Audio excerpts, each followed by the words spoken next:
Area में मौजूद थे। उनकी उम्रें 18-19 साल के लगभग थी और अपने हुलिये से वो चारों अपने क्लास के लगते थे। मगर वहाँ पर न उनकी उम्र नुमाया कर देने वाली कोई चीज थी और न ही उनके अपने क्लास से ताल्लुक रखने की इम्तियाजी खुसूसियत, क्योंकि वहाँ पर उनमें से भी कम उम्र लड़के आते थे और अपर क्लास इस इलाके के मुस्तकिल कस्टमर्स में शामिल थी। चारों लड़के रेड लाइट एरिया की टूटी गलियों से गुजरते जा रहे थे। 3 लड़के आपस में बातें कर रहे थे, जबकि सिर्फ चौथा कदरे तजस्सुस और दिलचस्पी से चारों तरफ देख रहा था।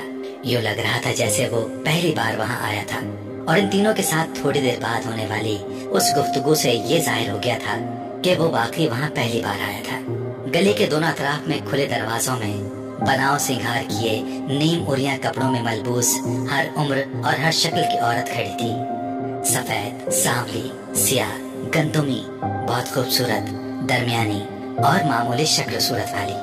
गली में हर शक्ल और उम्र का मर्द गुजर रहा था। वो लड़का वहाँ से गुजरते हुए हर चीज पर गौर कर रहा था। तुम यहाँ कितनी बार आए हो? चलते चलते उस लड़के ने अचानक अपने दाएं तरफ चलने वाले लड़के को मुखातिब करते हुए कहा। वो लड़का जवाबन हंसा। कितनी बार? ये तो पता नहीं, अब तो गिनती भूल चुका हूँ, अक्सर आता हूँ यहाँ पर। उस लड़के ने कदरे फखरिया अंदाज में कहा। इन औरतों में मुझे कोई अट्रैक्शन महसूस नहीं होती, नथिंग स्पेशल अबाउट दैम। उसने कंधे उचकाते हुए कहा।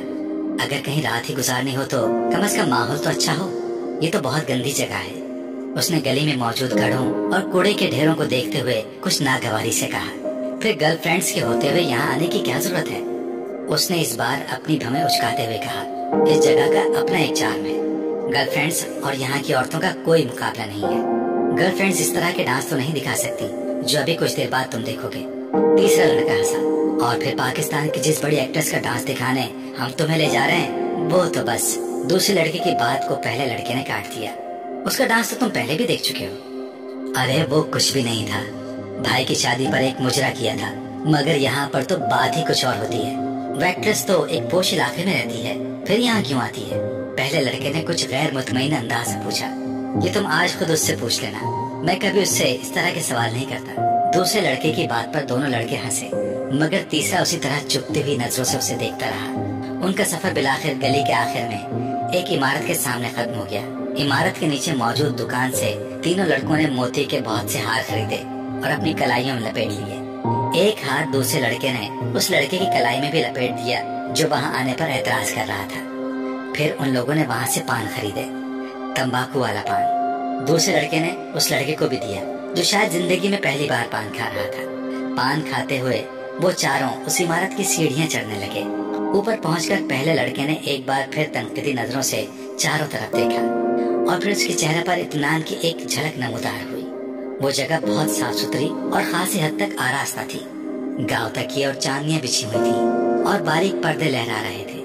कुछ लोग पहले ही वहाँ मौजूद थे। रक्स अभी शुरू नहीं हुआ था। एक औरत लपकती उनकी तरफ आई। उसके चेहरे पर एक खूबसूरत मस्नूई मुस्कुराहट सजी थी। उसने दूसरे लड़के को मुखातिब किया। पहले लड़के ने गौर से उस औरत को देखा। अधेड़ उम्र की वो औरत अपने चेहरे पर बेतहाशा मेकअप थोपे और बालों में मोतिये और गुलाब के गजरे लटकाए शैफून की एक चिंगारती हुई सुर्ख साड़ी में मलबूस थी, जिसका ब्लाउज उसके जिस्म को छुपाने में नाकाम हो रहा था।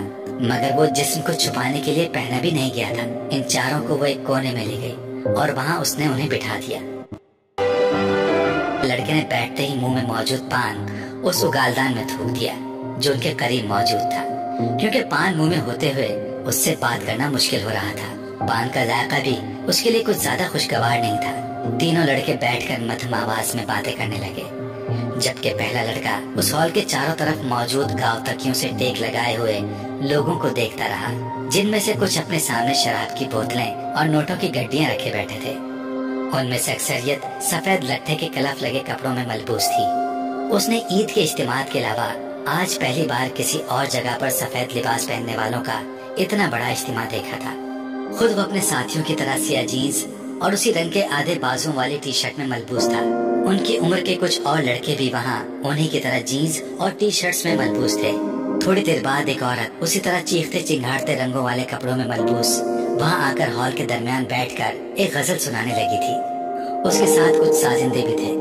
2 गजलें सुनाने और अपने ऊपर उछाले जाने वाले कुछ नोट उठाकर वो खासी खुश और मुतमईन वापस चली गई। और उसके जाने के फौरन बाद ही फिल्म इंडस्ट्री की वो एक्ट्रेस हॉल में दाखिल हुई और हॉल में मौजूद हर मर्द की नजर उससे जैसे चिपक कर रह गई थी। उसने हॉल में बारी बारी चारों की तरफ घूमकर हर एक को सर के इशारे से खुशामदीद कहा था। साजिंदों को इस बार किसी तकलीफ का सामना नहीं करना पड़ा था। कैसेट प्लेयर पर बारी बारी चंद ही जान अंगेज गाने लगाए गए थे जिन पर उस औरत ने अपना रक्स पेश करना शुरू किया था और कुछ देर पहले की खामोशी यकदम खत्म हो गई। चारों तरफ मौजूद मर्द उस औरत को दारू तहसीन पेश करने के साथ साथ शराब नोशी में मसरूफ थे। उनमें से कुछ जो ज्यादा जोश में आ रहे थे वो उठकर उस एक्ट्रेस के साथ डांस करने में मसरूफ हो जाते। हॉल में वाहिद शख्स जो अपनी जगह पर किसी हरकत के बगैर बेतासुर चेहरे के साथ बैठा था वो वही लड़का था, मगर उसके बावजूद ये अंदाजा लगाना मुश्किल नहीं था कि वो उस एक्ट्रेस के रक्स से खासा महसूस हो रहा था। तकरीबन 2 घंटे बाद जब उस एक्ट्रेस ने अपना रक्स खत्म किया तो वहाँ मौजूद आधे से ज्यादा मर्द इतने गफील हो चुके थे। वापस घर जाना उनके लिए मसला इसलिए नहीं था क्योंकि उनमें से कोई भी घर जाने का इरादा नहीं रखता था। वो सब वहाँ रात गुजारने आए थे। उन चारों ने भी रात वहाँ गुजारी। अगले दिन वहाँ से वापसी पर गाड़ी में उस दूसरे लड़के ने जमाई लेते हुए पहले लड़के से पूछा जो उस वक्त लापरवाही से गाड़ी से बाहर दिखने में मसरूफ था, कैसा रहा तजुर्बा? अच्छा था, पहले लड़के ने कंधे उचकाते हुए कहा। बस अच्छा था और कुछ नहीं? तुम भी बस। उसने कदर नाराजगी के आलम में बात अधूरी छोड़ दी। कभी कभार जाने के लिए अच्छी जगह है, इसके अलावा और क्या कह सकता हूँ, मगर समथिंग स्पेशल वाली कोई बात नहीं है। मेरी गर्लफ्रेंड इस लड़की से बेहतर है जिसके साथ मैंने रात गुजारी है, उस लड़के ने 2 टोक अंदाज में कहा। डाइनिंग टेबल पर हाशिम मुबीन की पूरी फैमिली मौजूद थी। खाना खाते हुए वो सब आपस में खुश गप्पियों में भी मसरूफ थे। मौजूद गुफ्तगू उस वक्त इमामा थी जो इस वीकेंड पर भी इस्लामाबाद में मौजूद थी। बाबा, आपने ये बात नोट की कि इमामा दिन ब दिन संजीदा से संजीदा होती जा रही है? वसीम ने कदर छेड़ने वाले अंदाज में इमामा की तरफ देखते हुए कहा। हाँ, ये तो मैं भी पिछले माह से नोट कर रहा हूँ। हाशिम मुबीन ने वसीम की बात पर बेटी के चेहरे को गौर से देखते हुए कहा। इमामा ने चावलों का चमचा मुंह में रखते हुए वसीम को घूरा। क्यों इमामा, कोई मसला है? बाबा, ये बड़ी फजूल बातें करता है और आप भी खामखा इसकी बातों में आ रहे हैं। मैं अपनी स्टडीज की वजह से मसरूफ और संजीदा हूँ। अब हर कोई वसीम की तरह निकम्मा तो नहीं होता। उसने अपने साथ बैठे वसीम के कंधे पर कुछ नाराजी से हल्का सा हाथ मारते हुए कहा। बाबा, आप जरा अंदाजा करें, मेडिकल के शुरू के सालों में इसका ये हाल है तो जब ये डॉक्टर बन जाएगी तब इसका क्या हाल होगा? वसीम ने इमामा की तंबीह की परवाह न करते हुए उसका मजाक उड़ाया। सालों गुजर जाया करेंगे मिस इमामा हाशिम को मुस्कुराए हुए। डाइनिंग टेबल पर मौजूद लोगों के चेहरों पर मुस्कुराहट दौड़ गई। उन दोनों के दरमियान नोक झोंक हमेशा ही रहती थी। बहुत कम मौके होते थे जब वो दोनों इकट्ठे हों और उनके दरमियान आपस में झगड़ा ना हो। मुस्तकिल बुनियादों पर होते रहने वाले इन झगड़ों के बावजूद इमामा की सबसे ज्यादा दोस्ती भी वसीम के साथ ही थी। उसकी वजह शायद उनकी ऊपर तले की पैदाइश भी थी। और आप तसव्वुर करें, इस बार इमामा ने अपनी बात मुकम्मल करने नहीं दी। उसने उसके कंधे पर पूरी कुव्वत से मुक्का मारा। वसीम पर कुछ ज्यादा असर नहीं हुआ। हमारे घर में एक डॉक्टर के हाथ में शिफा के सिवा और क्या क्या हो सकता है? आप इसका मुजाहरा देख रहे हैं। इससे आप ये भी अंदाजा लगा सकते हैं कि आजकल के डॉक्टर्स वार्ड्स में मरीजों के साथ क्या सलूक करते होंगे। मुल्क में बढ़ती शरह अमवात की एक वजह। बाबा, इसको मना करें, इमामा ने बिलाखिर हथियार डालते हुए हाशिम मुबीन से कहा। वसीम, हाशिम मुबीन ने अपनी मुस्कुराहट को जब्त करते हुए वसीम को झिड़का। वो बड़ी सादतमंदी से फौरन खामोश हो गया। उसने पूरे लिफाफे को ग्राइंडर में खाली कर दिया और फिर उसे बंद करके चला दिया। खान सामा उसी वक्त अंदर आया। छोटे साहब, लाएं, मैं आपकी मदद करूं। वो उसकी तरफ बढ़ा मगर उसने हाथ के इशारे से उसे रोक दिया। नहीं, मैं खुद कर लेता हूँ, तुम मुझे दूध का एक गिलास दे दो। उसने ग्राइंडर ऑफ करते हुए कहा। खान साहब एक गिलास में दूध लेकर उसके पास चलाया। दूध के आधे गिलास में उसने ग्राइंडर में मौजूद तमाम पाउडर डाल दिया और एक चमचे से अच्छी तरह हिलाने लगा। फिर एक ही सांस में वो दूध पी गया। खाने में आज क्या पकाया है तुमने? उसने खान सामा से पूछा। खान सामा ने कुछ डिशेस गिनवानी शुरू कर दी। उसके चेहरे पर कुछ नागवारी उभरी। मैं खाना नहीं खाऊंगा, सोने जा रहा हूँ, मुझे डिस्टर्ब मत करना, उसने सख्ती से कहा और किचन से निकल गया। पैरों में पहनी हुई बाटा की चप्पल को वो फर्श पर तकरीबन घसीट रहा था। उसकी शेप बढ़ी हुई थी और आंखें सुर्ख थी। अपने कमरे में जाकर उसने दरवाजे को लॉक कर लिया और वहाँ मौजूद जहाजी साइज के म्यूजिक सिस्टम की तरफ गया और कमरे में बोल्टन का when a man loves a woman बुलंद आवाज में बजने लगा। वो रिमोट लेकर अपने बेड में आ गया और औंधे मुंह बेतरतीबी के आलम में लेट गया। उसका रिमोट वाला बायां हाथ बेड से नीचे लटक रहा था और मुसलसल हिल रहा था। उसके दोनों पांव भी म्यूजिक के साथ गर्दिश में थे। कमरे में बेड और उसके अपने हुलिये के अलावा हर चीज अपनी जगह पर थी। कहीं पर कुछ भी बेतरतीब नहीं था, कहीं पर गट का एक जर्रा तक नजर नहीं आ रहा था। म्यूजिक सिस्टम के पास मौजूद दीवारी शेल्फ में तमाम ऑडियो और वीडियो कैसेट्स बड़े अच्छे तरीके से लगी हुई थी। एक दूसरी दीवार में मौजूद रैक्स पर किताबों की बड़ी तादाद मौजूद थी। कोने में पड़ी कंप्यूटर टेबल से आया था कि इसे इस्तेमाल करने वाला बहुत ऑर्गेनाइज्ड है। कमरे की मुख्तलिफ दीवारों पर हॉलीवुड के एक्ट्रेसेस और वहाँ के बैंड्स के पोस्टर्स लगे थे। बाथरूम के दरवाजे और कमरे की खिड़कियों के शेप्स को प्ले बॉय मैगजीन से काटी गई। कुछ मॉडल्स की न्यूड तस्वीरों से सजाया गया था।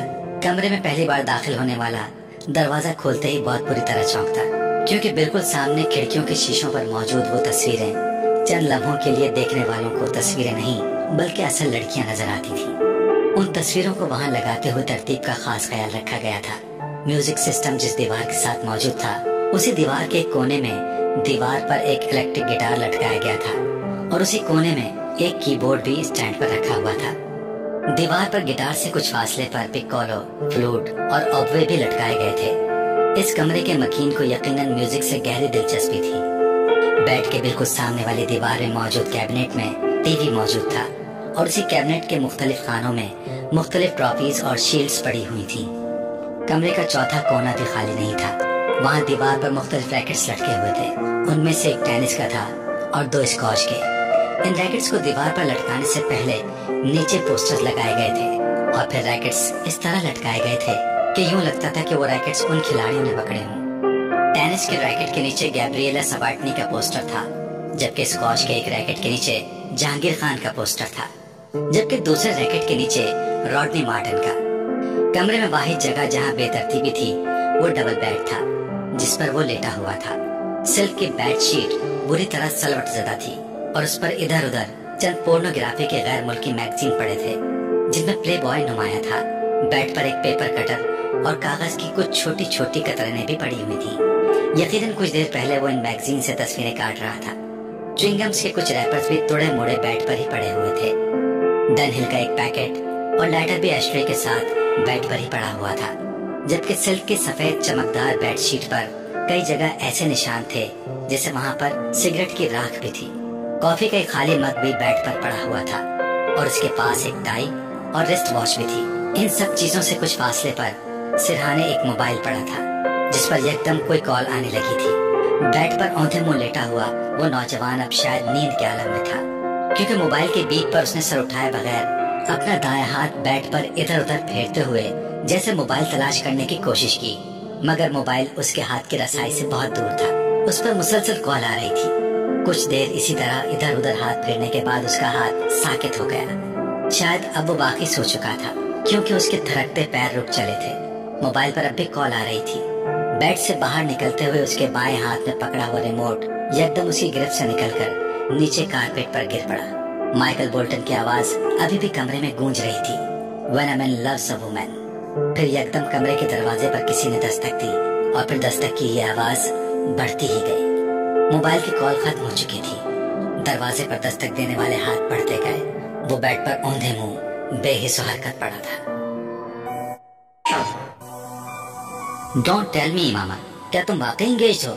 ज़ैनब को जवेरिया के इंकिशाफ पर जैसे करंट लगा। इमामा ने मलामती नजरों से जवेरिया को देखा, जो पहले ही माजत खाना अंदाज में उसे देख रही थी।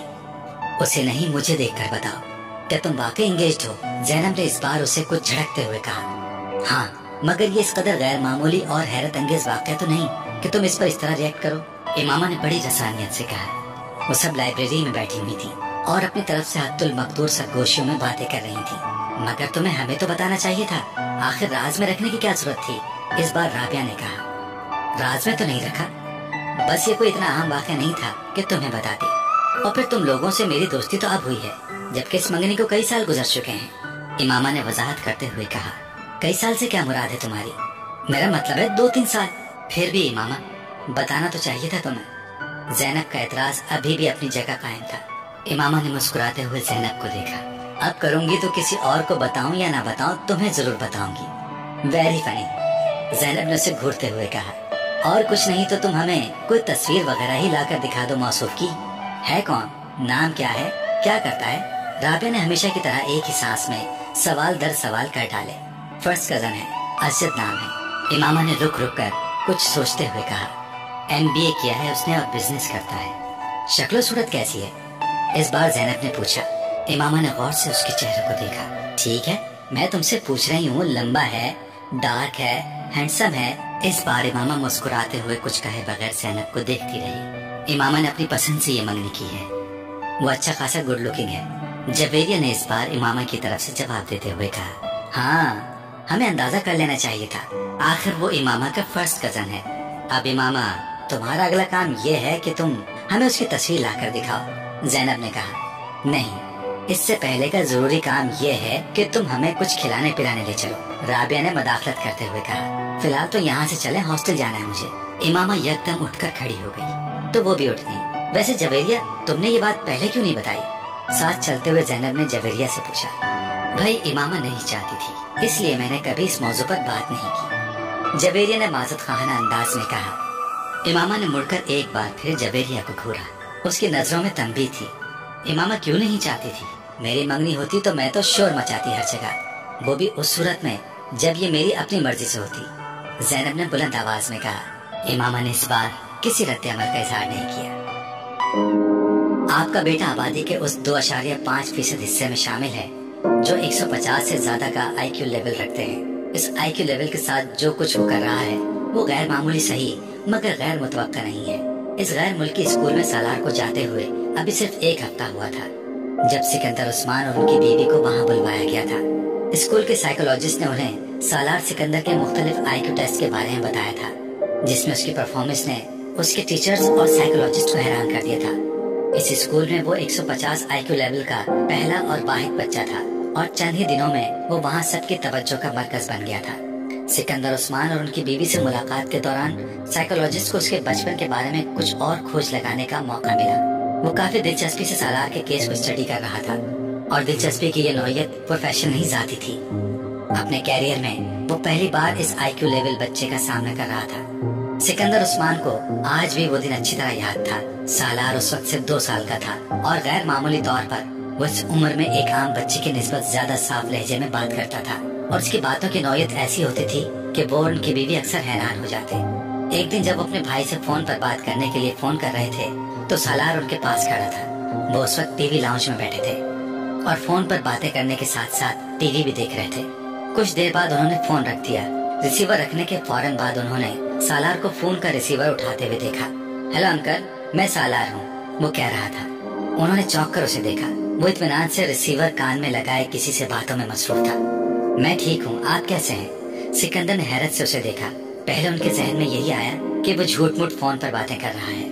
पापा मेरे पास बैठे टीवी देख रहे हैं। नहीं, उन्होंने नहीं किया, मैंने खुद किया है। वो उसके अगले जुमले पर चौंके। सालार, किससे बात कर रहे हो? सिकंदर ने पूछा। अंकल शाहनवाज से, सालार ने सिकंदर को जवाब दिया। उन्होंने हाथ बढ़ाकर रिसीवर उसके हाथ से लिया। उनका ख्याल था कि उसने गलती से कोई नंबर मिला लिया होगा या फिर लास्ट नंबर को रीडायल कर दिया होगा। उन्होंने कान से रिसीवर लगाया। दूसरी तरफ उनके भाई थे। ये सालार ने नंबर डायल किया है, उन्होंने माजरत करते हुए अपने भाई से कहा। सालार ने कैसे डायल किया? वो तो बहुत छोटा है। उनके भाई ने दूसरी तरफ कुछ हैरानी से पूछा। मेरा ख्याल है उसने आपका नंबर रीडायल कर दिया है, इत्तेफाक से हाथ लग गया होगा। हाथ मार रहा था सेट पर। उन्होंने फोन बंद कर दिया और रिसीवर नीचे रख दिया। सालार जो खामोशी के साथ उनकी गुफ्तगू सुनने में मसरूफ था, रिसीवर नीचे रखते ही उसने एक बार फिर रिसीवर उठा लिया। इस बार सिकंदर उस्मान उसे कहने लगे। वो बिल्कुल किसी मैच्योर आदमी की तरह एक बार फिर शाहनवाज का नंबर डायल कर रहा था और बड़ी रवानी के साथ। वो एक लम्हे के लिए दम बखुद रह गए थे। 2 साल के बच्चे से उन्हें ये तवक्को नहीं थी। उन्होंने हाथ बढ़ाकर येडल दबा दिया। सालार, तुम्हें शाहनवाज का नंबर मालूम है? उन्होंने हैरानी के उस झटके से संभलते हुए कहा। हाँ, बड़े इत्मीनान से जवाब दिया। क्या नंबर है? उसने भी रवानी के साथ वो नंबर दोहरा दिया। वो उसका चेहरा देखने लगे। उन्हें अंदाजा नहीं था कि वो गिनती के आदाद शुमार से वाकिफ होगा। और फिर वो नंबर, तुम्हें ये नंबर किसने सिखाया? मैंने खुद सीखा है। कैसे? अभी आपने मिलाया था। सालार ने उनको देखते हुए कहा। तुम्हें गिनती आती है? हाँ। कहाँ तक? 100 तक। वो मशीन की तरह शुरू हो गया। एक ही सांस में उसने 100 तक गिनती सुना दी। सिकंदर उस्मान के पेट में बल पड़ने लगे। अच्छा, मैं एक और नंबर डायल करता हूँ, मेरे बाद तुम उसे डायल करना। उन्होंने रिसीवर उससे लेते हुए कहा। अच्छा। सालार को ये सब एक दिलचस्प खेल की तरह लगा। सिकंदर उस्मान ने एक नंबर मिलाया और फिर फोन बंद कर दिया। सालार ने फोन रिसीवर उनसे पकड़कर उन्हीं की रवानी के साथ वो नंबर मिलाया। सिकंदर उस्मान का सर घूमने लगा। वो वाकई वही नंबर था जो उन्होंने मिलाया था। उन्होंने एक के बाद दीगरे कई नंबर मिलाए, फिर सालार से वही नंबर मिलाने के लिए कहा। वो कोई गलती किए बगैर नंबर मिलाता रहा। वो यकीनन फोटोग्राफिक मेमोरी रखता था। उन्होंने अपनी बीवी को बुलाया। मैंने इसे गिनती नहीं सिखाई, मैंने तो बस कुछ दिन पहले से चंद किताबें ला कर दी थी और कुल एक बार ऐसे ही उसके सामने 100 तक गिनती पड़ी थी, उन्होंने सिकंदर उस्मान के इस्तफसार पर कहा। सिकंदर उस्मान ने सालार को एक बार फिर गिनती सुनाने के लिए कहा। वो सुनाता गया। उनकी बीवी हक्का बक्का उसे देखती रही। दोनों मियाँ बीवी को यह अंदाजा हो गया था कि उनका बच्चा ज़हनी एतबार से गैर मामूली सलाहियत रखता है और यही वजह थी कि उन दोनों ने अपने बाकी बच्चों के निस्बत उसे जल्दी स्कूल में दाखिल करवा दिया था और स्कूल में भी वो अपनी गैर मामूली सलाहियतों की वजह से बहुत जल्दी दूसरों की नजरों में आ गया था। उस बच्चे को आपकी खास तवज्जो की जरूरत है। आम बच्चों के निस्बत ऐसे बच्चे ज्यादा हसास होते हैं। अगर आप उसकी अच्छी तरबियत करने में कामयाब हो गए तो ये बच्चा आपके और आपके खानदान के लिए एक सरमाया होगा, न सिर्फ खानदान के लिए बल्कि आपके मुल्क के लिए भी। सिकंदर उस्मान और उनकी बीवी इस गैर मुल्की साइकोलॉजिस्ट की बातें बड़े फखरी अंदाज में सुनते रहे। अपने दूसरे बच्चों के मुकाबले में वो सालार को ज्यादा अहमियत देने लगे थे। वो इन सबसे चहेती औलाद था और उन्हें इसकी कामयाबियों पर फख्र था। स्कूल में एक टर्म के बाद उसे अगली क्लास में प्रमोट कर दिया गया, दूसरी टर्म के बाद उससे अगली क्लास में, और उस वक्त पहली बार सिकंदर उस्मान को कुछ तशवीश होने लगी। वो नहीं चाहते थे कि सालार 8-10 साल की उम्र में जूनियर या सीनियर कैम्ब्रिज कर लेता, मगर जिस रफ्तार से वो एक क्लास से दूसरी क्लास में जा रहा था यही होना था। मैं चाहता हूँ कि आप मेरे बेटे को अब पूरे 1 साल के बाद अगली क्लास से प्रमोशन लें। मैं नहीं चाहता कि वो इतनी जल्दी इतने नॉर्मल तरीके से अपना एकेडमिक कैरियर खत्म कर ले। आप उसके सब्जेक्ट्स और एक्टिविटीज बढ़ा दें, मगर उसे नॉर्मल तरीके से ही प्रमोट करें। उनके इसरार पर सालार को दोबारा 1 साल के अंदर डबल या ट्रिपल प्रमोशन नहीं दिया गया। उसके टैलेंट को स्पोर्ट्स और दूसरी चीजों के जरिए चेंजलाइज किया जाने लगा। शतरंज, टेनिस, गोल्फ और म्यूजिक, वो 4 शोबे थे जिनमें उसे सबसे ज्यादा दिलचस्पी थी, मगर उसका ये मतलब नहीं था कि वो खुद को सिर्फ इन 4 चीजों तक ही महदूद रखता था। वो स्कूल में होने वाले तकरीबन हर गेम में शरीक होता था। अगर किसी में शरीक नहीं होता था तो उसकी वजह सिर्फ ये होती थी कि वो गेम या सपोर्ट उसे ज्यादा चैलेंजिंग नहीं लगता था। जबेरिया, प्रोफेसर इम्तिनान के लेक्चर के नोट्स दो मुझे। इमामा ने जबेरिया को मुखातिब किया जो एक किताब खोले बैठी हुई थी। जबेरिया ने हाथ बढ़ाकर अपनी एक नोटबुक उसे थमा दी। इमामा नोटबुक खोलकर सफ़े पलटने लगी। जवेरिया एक बार फिर किताब के मुताले में मसरूफ हो गई। कुछ देर बाद अचानक उसे जैसे ख्याल आया था। उसने मुड़कर अपने बिस्तर पर बैठी इमामा को देखा। तुमने लेक्चर नोट करना क्यों बंद कर दिया है? उसने इमामा को मुखातिब किया। इमामा ने नोटबुक से नजरें हटाकर उसे देखा। मुझे कुछ समझ में आए तो मैं नोट करूं। क्या मतलब, तुम्हें प्रोफेसर इम्तिनान का लेक्चर भी समझ नहीं आता? जवेरिया को जैसे हैरत हुई। इतना अच्छा तो पढ़ाते हैं, मैंने कब कहा कि बुरा पढ़ाते हैं? बस मुझे। उसने कुछ उलझे हुए लहजे में बात अधूरी छोड़ दी। वो एक बार फिर हाथ में पकड़ी नोटबुक को देख रही थी। जवेरिया ने गौर से उसे देखा। तुम आजकल कुछ गायब दिमाग नहीं होती जा रही, डिस्टर्ब हो किसी वजह से?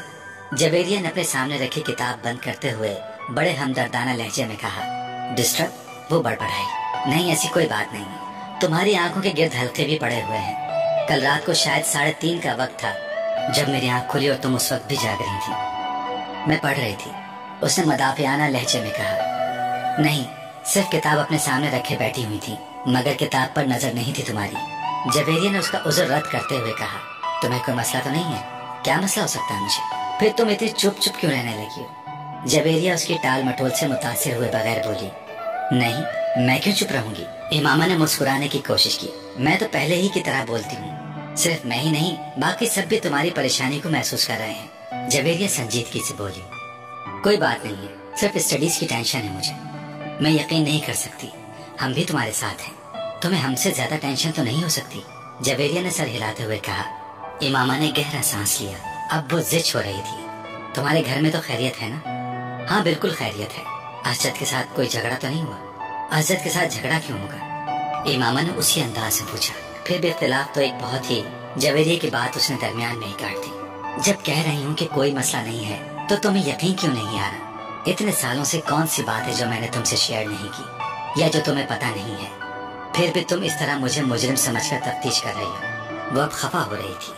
जवेरिया गड़बड़ा गई। यकीन क्यों नहीं करोगी, मैं सिर्फ इसलिए इसरार कर रही थी कि शायद तुम मुझे इसलिए अपना मसला नहीं बता रही कि मैं परेशान ना हूँ, और तो कोई बात नहीं। जवेरिया कुछ नादिम सी होकर उसके पास से उठकर वापस अपनी स्टडी टेबल के सामने जा बैठी। उसने एक बार फिर किताब खोल ली जिसे वो पहले पढ़ रही थी। काफी देर तक किताब पढ़ते रहने के बाद उसने एक जमाही ली और गर्दन मोड़कर लाशौरी तौर पर इमामा को देखा। वो नोटबुक खोले बैठी थी, मगर उसकी नजरें नोटबुक पर नहीं थी। वो सामने वाली दीवार पर नजरें जमाए बैठी थी। उसने गाड़ी नहर के पुल से कुछ फासले पर खड़ी कर दी, फिर डिग्गी से एक बोरी और रस्सी निकाली। वो बोरी को खींचते हुए उस पुल की तरफ बढ़ रहा था। पास से गुजरने वाले कुछ राहगीरों ने उसे देखा, मगर वो रुके नहीं। ऊपर पहुंचकर उसने अपनी शर्ट उतारकर नहर में फेंक दी। चंद लम्हों में उसकी शर्ट बहते पानी के साथ गायब हो चुकी थी। डार्क ब्लू कलर की तंग जीन्स में उसका लंबा कद और खूबसूरत जिस्म बहुत नुमाया था। उस शख्स की आंखों में कोई ऐसा तासुर था जिसे पढ़ना दूसरे किसी शख्स के लिए भी नामुमकिन था। उसकी उम्र 19-20 साल होगी, मगर उसकी कद-ओ-कामत और हुलिये ने उसकी उम्र को जैसे बढ़ा दिया था। उसने रस्सी पुल से नीचे नहर में लटकानी शुरू कर दी। जब रस्सी का सिरा पानी में गायब हो गया तो उसने रस्सी का दूसरा सिरा बोरी के मुंह पर लपेटकर सख्ती से गिराहें लगानी शुरू कर दी, और उस वक्त तक लगाता रहा जब तक कॉइल खत्म नहीं हो गया। फिर पानी में पड़ा सिरा वापस खींचकर उसने अंदाजे से 3 फुट के करीब रस्सी छोड़ दी, और अपने दोनों पैर साथ जोड़ते हुए उसने पैरों के गिर्द रस्सी को बहुत मजबूती के साथ 2-3 बल दिए और गिराह लगा दी। अब इस 3 फीट के टुकड़े के सिरे पर बड़ी महारत के साथ उसने वो फंदे बनाए। फिर उचककर पुल के मुंडेर पर बैठ गया। अपना दायां हाथ कमर के पीछे ले जाते हुए उसने बाएं हाथ के साथ पहले फंदे में दायां हाथ गुजारा, और फिर बाएं हाथ के साथ उसने वो फंदा खींचकर कस दिया। उसके बाद उसने कमर के पीछे दाएं हाथ के साथ दूसरे फंदे में बाएं हाथ गुजारा और दाएं हाथ से उसे कस दिया। उसके चेहरे पर इत्मीनान भरी मुस्कुराहट नमूदार हुई। एक गहरा सांस लेते हुए उसने पुश्त के बल खुद को मुंडेर से नीचे गिरा दिया। एक झटके के साथ उसका पानी सर से टकराया और कमर तक का हिस्सा पानी में डूब गया। फिर रस्सी खत्म हो गई। अब वो इसी तरह लटका हुआ था कि उसके बाजू पुश्त पर बंधे हुए थे और कमर तक का धड़ पानी के अंदर मौजूद था। बोरी में मौजूद वजन यकीनन उसके वजन से ज्यादा था। यही वजह थी कि बोरी उसके साथ नीचे नहीं आई और वो उसी तरह लटक गया। उसने अपना सांस रोका हुआ था। पानी के अंदर अपना सर जाते ही उसने आंखें खुली रखने की कोशिश की, मगर नाकाम रहा। पानी गदला था, उसमें मौजूद मिट्टी उसकी आंखों में चुभने लगी। उसने आंखें बंद कर ली। उसके फेफड़े अब जैसे फटने लगे थे। उसने एकदम सांस लेने की कोशिश की और पानी मुंह और नाक से उसके जिस्म के अंदर दाखिल होने लगा। वो पूरी तरह फड़फड़ा रहा था, मगर न वो अपने बांसों को इस्तेमाल करके खुद को सतह पर ला सकता था और ना ही अपने जिस्म को उठा सकता था। उसके जिस्म की फड़फड़ाहट आहिस्ता आहिस्ता दम तोड़ रही थी। चंद लोगों ने उसे पुल से नीचे गिरते देखा और चीखते हुए उस तरफ भागे। रस्सी अभी तक हिल रही थी। उन लोगों को समझ नहीं आ रहा था कि वो क्या करें। पानी के नीचे होने वाली हरकत अब दम तोड़ गई थी। उसकी टांगें अब बिल्कुल बेजान नजर आ रही थी। पुल पर खड़े लोग खौफ के आलम में उस बेजान वजूद को देख रहे थे। पुल पर मौजूद हुजूम बढ़ रहा था। नीचे पानी में मौजूद वो वजूद अभी भी साकित था। सिर्फ पानी उसे हरकत दे रहा था, किसी पेंडुलम की तरह, आगे पीछे आगे पीछे आगे पीछे। इमामा जल्दी से तैयार हो जाओ। राबिया ने अपनी अलमारी से अपना एक सूट निकालकर बेड पर फेंकते हुए कहा। इमामा ने कदरे हैरानी से उसे देखा। किस लिए तैयार हो जाऊं? भाई शॉपिंग के लिए जा रहे हैं, साथ चलो।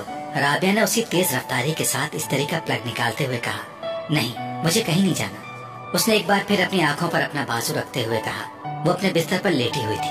क्या मतलब है मुझे कहीं नहीं जाना? तुमसे कौन पूछ रहा है? तुम्हें बता रहे हैं, राबिया ने उसी लहजे में कहा। और मैंने बता दिया है कि मैं कहीं नहीं जा रही। उसने आंखों से बाजू हटाए बगैर कहा। ज़ैनब भी चल रही है हमारे साथ, पूरा ग्रुप जा रहा है, फिल्म भी देखेंगे वापसी पर। राबिया ने पूरा प्रोग्राम बताते हुए कहा। इमामा ने एक लहजे के लिए अपनी आंखों से बाजू हटाकर उसे देखा। ज़ैनब भी जा रही है? हाँ, ज़ैनब को हम रास्ते से पिक करेंगे। इमामा किसी सोच में डूब गई। तुम बहुत डल होती जा रही हो इमामा। राबिया ने कदर नाराजगी के साथ तबसरा किया। हमारे साथ कहीं आना जाना ही छोड़ दिया तुमने। आखिर होता क्या जा रहा है तुम्हें? कुछ नहीं, बस मैं आज कुछ थकी हुई हूँ, इसलिए सोना चाह रही हूँ। इमामा ने बाजू हटाकर उसे देखते हुए कहा। थोड़ी देर बाद जवेरिया भी अंदर आ गई और वो भी उसे साथ चलने के लिए मजबूर करती रही, मगर इमामा की जबान पर एक ही रट थी। नहीं, मुझे सोना है, मैं बहुत थक गई हूँ। वो मजबूरन उसे बुरा भला कहते हुए वहाँ से चली गई। रास्ते से उन्होंने जैनब को उसके घर से पिक किया और जैनब को पिक करते हुए जवेरिया को याद आया कि उसके बैग के अंदर उसका वॉलेट नहीं है। वो उसे हॉस्टल में ही छोड़ आई थी।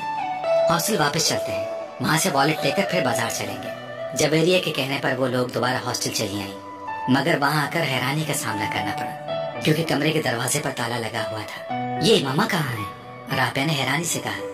पता नहीं, कमरा लॉक करके इस तरह कहाँ जा सकती है? वो तो कह रही थी कि उसे सोना है। जवेरिया ने कहा। हॉस्टल में तो किसी के रूम में नहीं चली गई? राबिया ने ख्याल जाहिर किया। वो दोनों अगले कई मिनट तक उन वाकिफ लड़कियों के कमरे में जाती रहीं जिनसे उनकी हेलो हाय थी, मगर इमामा का कहीं पता नहीं था। कहीं हॉस्टल से बाहर तो नहीं गई? राबिया को अचानक ख्याल आया, आओ वार्डन से पूछ लेते हैं, जवेरिया ने कहा। वो दोनों वार्डन के पास चली आई। हाँ, इमामा अभी कुछ देर पहले ही बाहर गई है, वार्डन ने उनकी इंक्वायरी पर बताया। जवेरिया और राबिया एक दूसरे का मुंह देखने लगी। वो कह रही थी शाम को आएगी। वार्डन ने उन्हें मजीद बताया। वो दोनों वार्डन के कमरे से निकल आई। ये गई कहाँ है? हमारे साथ तो जाने से इनकार कर दिया था कि उसे सोना है, वो थकी हुई है और उसकी तबीयत खराब है, और अब इस तरह गायब हो गई। राबिया ने उलझे हुए अंदाज में कहा। रात को वो कदरे लेट वापस आई और जिस वक्त वो वापस आई इमामा कमरे में मौजूद थी। उसने मुस्कुराते हुए उन दोनों का इस्तकबाल किया। लगता है खासी शॉपिंग हुई है आज। उसने उन दोनों के हाथों में पकड़े हुए शॉपर्स को देखते हुए कहा। उन दोनों ने उसकी बात के जवाब में कुछ नहीं कहा, बस शॉपर्स रखकर उसे देखने लगी। तुम कहाँ गई हुई थी? जवेरिया ने उससे पूछा। इमामा को जैसे एक झटका लगा। मैं अपना वॉलेट वापस लेने आई थी तो तुम यहाँ नहीं थी, कमरा लॉक था, जवेरिया ने उसी अंदाज में कहा। मैं तुम लोगों के पीछे गई थी। क्या मतलब? जवेरिया ने कुछ न समझने वाले अंदाज में कहा। तुम्हारे निकलने के बाद मेरा इरादा बदल गया था। मैं यहाँ से जैनब की तरफ गई क्योंकि तुम लोगों को उसे पिक करना था, मगर उसके चौकीदार ने बताया कि तुम पहले ही वहाँ से निकल गए हो। फिर मैं वहाँ से वापस आ गई। बस रास्ते में कुछ किताबें ली थी मैंने। इमामा ने कहा। देखा, तुमसे पहले कहा था कि हमारे साथ चलो, मगर उस वक्त तुमने फौरन इनकार कर दिया। बाद में बेवकूफों की तरह पीछे चल पड़ी। हम लोग तो मशकूक हो गए थे तुम्हारे बारे में। राबिया ने कुछ इत्मीनान से एक शॉपर खोलते हुए कहा। इमामा ने कोई जवाब नहीं दिया। वो सिर्फ मुस्कुराते हुए उन दोनों को देखती रही। वो दोनों अब अपने शॉपर्स खोलते हुए खरीदी हुई चीजें उसे दिखा रही थी। तुम्हारा नाम क्या है? पता नहीं। माँ बाप ने क्या रखा था? माँ बाप से पूछे। खामोशी। लोग किस नाम से पुकारते हैं तुम्हें? लड़के या लड़कियां? लड़के। बहुत सारे नाम लेते हैं। ज्यादा कौन सा नाम पुकारते हैं? डेयर डेविल, खामोश। और लड़कियां? वो भी बहुत से नाम लेती हैं। ज्यादातर किस नाम से पुकारती हैं? ये मैं नहीं बता सकता। It's too personal. ये बिल्कुल जाती है। गहरी खामोशी, तवील सांस, फिर खामोशी। मैं आपको एक मशवरा दूं? क्या? आप मेरे बारे में वो जानने की कोशिश क्यों नहीं करते जो ना आप पहले जानते हैं ना मैं? आपके दाएं तरफ टेबल पर जो सफेद फाइल पड़ी है उसमें मेरे सारे पर्टिकुलर्स मौजूद हैं। फिर आप वक्त जाया क्यों कर रहे हैं? साइको एनालिस्ट ने अपने पास मौजूद टेबल लैंप की रोशनी में सामने काउच पर दराज उस नौजवान को देखा जो अपने पैर मुसलसल हिला रहा था। उसके चेहरे पर गहरा इत्मीनान था और यूं लग रहा था जैसे वो साइको एनालिस्ट के साथ होने वाली इस सारी गुफ्तगू को बेकार समझ रहा था। कमरे में मौजूद ठंडक, खामोशी और नींद तारीकी ने उसके आसाब को बिल्कुल मुतासिर नहीं किया था। वो बात करते हुए वक्तन फवक्तन कमरे में चारों तरफ नजरें दौड़ा रहा था। साइको एनालिस्ट के सामने लेटा हुआ नौजवान एक अजीब केस था। वो फोटोग्राफिक मेमोरी का मालिक था। उसका IQ लेवल 150 के रेंज में था। वो through out outstanding academic award रखता था। वो गोल्फ में प्रेसिडेंट्स गोल्ड मेडल 3 बार जीत चुका था और वो तीसरी बार खुदकुशी की नाकाम कोशिश करने के बाद उसके पास आया था। उसके वालिदैन ही उसे उसके पास लेकर आए थे और वो बेहद परेशान थे। वो मुल्क के बहुत अच्छे खानदानों में से एक से ताल्लुक रखता था। ऐसा खानदान जिसके पास पैसे की भरमार थी। 4 भाइयों और एक बहन के बाद वो चौथे नंबर पर था। 2 भाई एक बहन उससे बड़े थे। अपनी जहानत और काबिलियत की वजह से वो अपने वालिदैन का बहुत ज्यादा चहीता था। उसके बावजूद पिछले 3 साल में उसने 3 बार खुदकुशी की कोशिश की। पहली दफा उसे सड़क पर बाइक चलाते हुए बनवे की खिलाफ वर्जी की और बाइक से हाथ उठा लिए। उसके पीछे आने वाले ट्रैफिक कांस्टेबल ने ऐसा करते हुए उसे देखा था। खुशकिस्मती से गाड़ी से टकराने के बावजूद वो हवा में उछलकर दूसरी गाड़ी की छत पर गिरा और फिर जमीन पर गिरा। उसकी कुछ पसलियां, एक बाजू और एक टांग में फ्रैक्चर हुए। तब उसके वालिदैन कांस्टेबल के इसरार के बावजूद उसे एक हादसा ही समझे, क्योंकि उसने अपने माँ बाप से यही कहा था कि वो गलती से बनवे से हट गया था। दूसरी बार पूरे 1 साल के बाद उसने लाहौर में खुद को बांधकर पानी में डूबने की कोशिश की। एक बार फिर उसे बचा लिया गया। पुल पर खड़े लोगों ने उसे उस रस्सी समेत बाहर खींच लिया था जिसके साथ बांधकर उसने खुद को नीचे गिराया था। इस बार इस बात की गवाही देने वालों की तादाद ज्यादा थी। उसने खुद अपने आप को पानी में गिराया था, मगर उसके माँ बाप को एक बार फिर यकीन नहीं आया। सालार का बयान था कि कुछ लड़कों ने उसकी गाड़ी को पुल के पास रोका और फिर उसे बांधकर पानी में फेंक दिया। जिस तरह वो बंधा हुआ था उससे यूं ही लगता था कि उसे वाकई ही बांधकर गिराया गया था। पुलिस अगले कई हफ्ते उसके बताए गए हुलिये के लड़कों को पूरे शहर में तलाश करती रही। सिकंदर उस्मान ने खास तौर पर एक गार्ड उसके साथ तैनात कर दिया जो 24 घंटे उसके साथ रहता था। मगर तीसरी बार वो अपने बाप की आंखों में धूल नहीं झोंक सका। ख्वाब आवर गोलियों की एक बड़ी तादाद को पीस कर उसने खा लिया था। गोलियों की तादाद इतनी ज्यादा थी कि मैदा वॉश करने के बावजूद अगले कई दिन वो बीमार रहा था। इस बार किसी को भी कोई गलतफहमी नहीं हुई। उसने खानसामा के सामने उन गोलियों के पाउडर को दूध में डालकर पिया था। सिकंदर उस्मान और तैयबा सिकंदर शॉक रह गए थे। पिछले दिनों के वाकयात भी उन्हें पूरी तरह याद आ गए थे। वो पछताने लगे थे कि उन्होंने पहले उसकी बात पर एतबार क्यों किया।